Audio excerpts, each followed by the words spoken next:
Ron here. Corey. All right. So today's video, this evening again, we've been doing a few of these. Cheers, by the way. Cheers. Yep. Good to see you. You too. Mm-hmm. We're going to talk about right now. It's coming up to Christmas. We have a week and some left to Christmas, and I am starting to get a lot of new buyers, first-time home buyers coming on the market, and that's good. They're starting. They're starting early. Normally, it waits until January 15th was my spread on my charts and my patterns and everything I've built up for 20 past years of just baselines. And this year is extremely early. So I've been running around yesterday. I got to run around today, tomorrow. All the way up. They even want to go until the 22nd, 23rd of December. Fine. Say a lot of you. We're not doing much. Other than holiday stuff.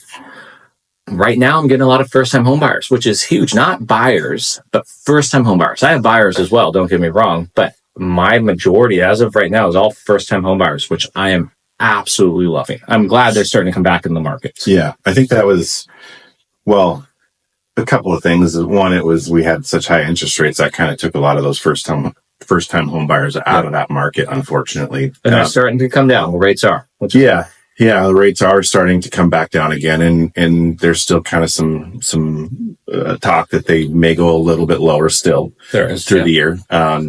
But overall, generally speaking, there's anticipation that this year's market is supposed to be really good for real estate, which is refreshing because the last 2 years has been rough. Well, it's been this. Yeah. It's up and down. And you got to understand, too, there's a lot of programs I think first-time home buyers are starting to finally figure out. One, rents have been going up, although I've started to see different patterns on rents that I follow as well. Stagnant, kind of dropping, depending on rents.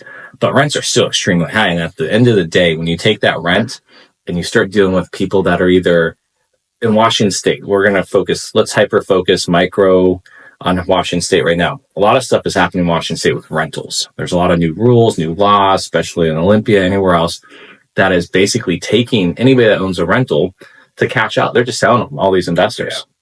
So then they turn around and sell them. What happens? Either other investors come in, fix them up and double the rent, which is common right now, extremely common. Two, they're just getting other buyers to come in and buy them, and they love them. And they may get their primary home instead of using it as a rental, whatnot. So I think tenants are getting very frustrated. And so it's bringing in a lot of first-time home buyers that I now actually understand there's so many programs out there. There's the FHA, the state bonds, like all these programs that allow you to at least get in a home. And I'll finish my statement off with Warren Buffett said the worst thing you could do is not get in the game. You got to get in the game. It doesn't matter what point, where you're at, what level. If you're not in the game, it's the worst thing you can do. So get in the real estate market, buy a home. Doesn't matter. In 10 years, if you buy a home right now, in 10 years, you'll be laughing. And you'll be like, thank you for this video. It's going to go up. It's going to go down. You're going to do this or that.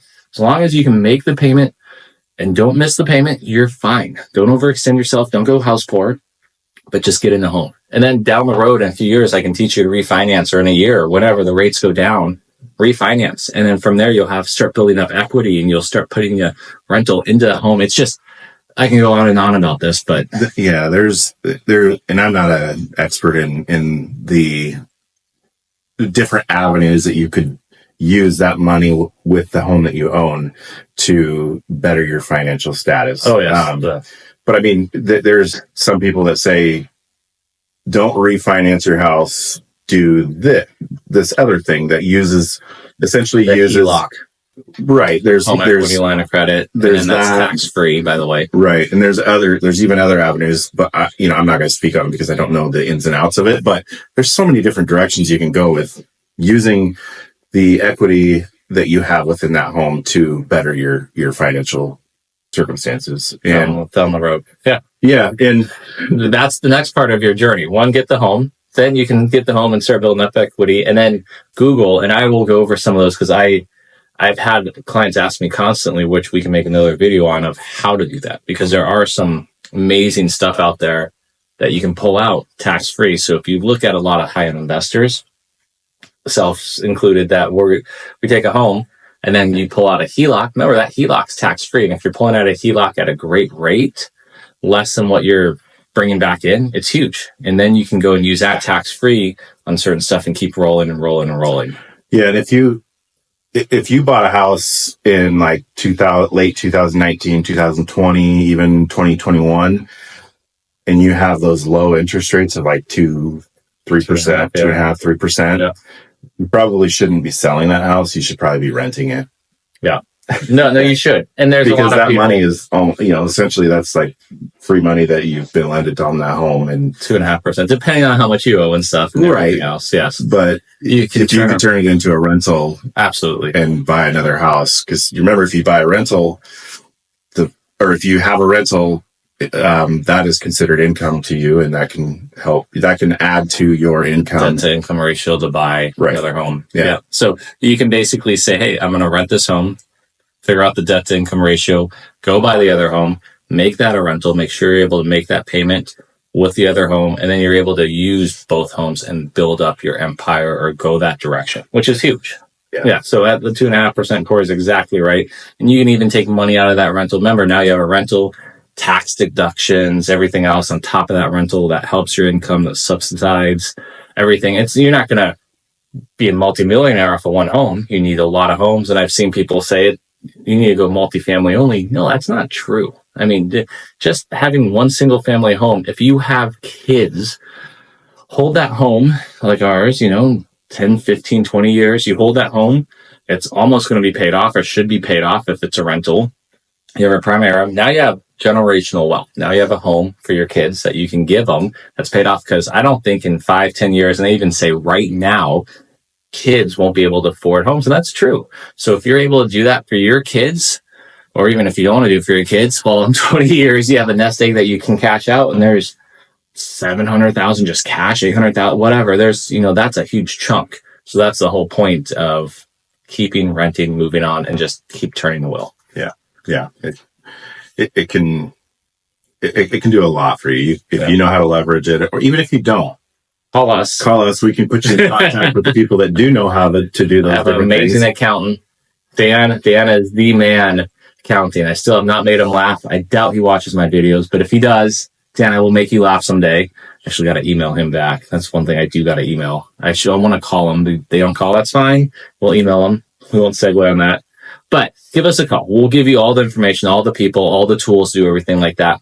But right now, if you're a first-time home buyer, just know that it's starting to get busy with first-time home buyers. And that's a good thing. And so if you've been waiting, you've been thinking and waiting, come on, let's go. Let's go look for homes. Yeah, and lastly, there's a lot of new homes being built, and these new home builders are offering some pretty amazing. Oh my goodness, the incentives are insane. Yeah. Oh my goodness, you can get fire deals on new homes because they need to make quotas and they need to sell them. So if you want new homes, call us first, because if you go straight to the home builder, that's fine. You can do that, but remember, you don't have the representing the home builder. If you use us, you pay nothing. You don't have to worry about anything. And then we represent you. So we can go through the whole process. We make sure nothing gets missed. I've found so many times when the buyers have used me on new home builds, we've actually got more than what they would have got because of just going through the agent at the home building store. Yeah.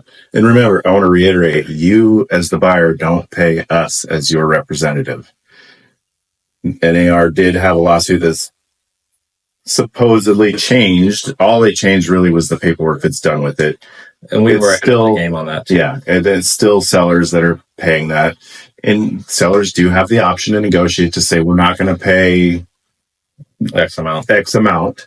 And then as a buyer representation, us representing you as the buyer, we can negotiate if they don't have anything, or if they have it really low, negotiate that additional commission or commissions from the seller, just like we did in the past, like it's always been. At least in Washington State. So we were always good here. So give us a call.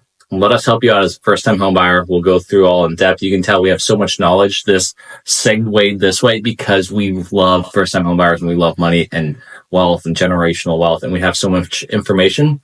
These are quick, nice, easy videos. I think we nailed this one somewhat. Let us know if you have any questions. First-time home buyer, give Ron, Corey a call. Yeah. Corey, Ron a call. We're here. We'll answer any questions. We'll take you out. We'll go home hunting. We'll find you the right home. That's the main thing, a good home, not just sell you a home, but find you the right home.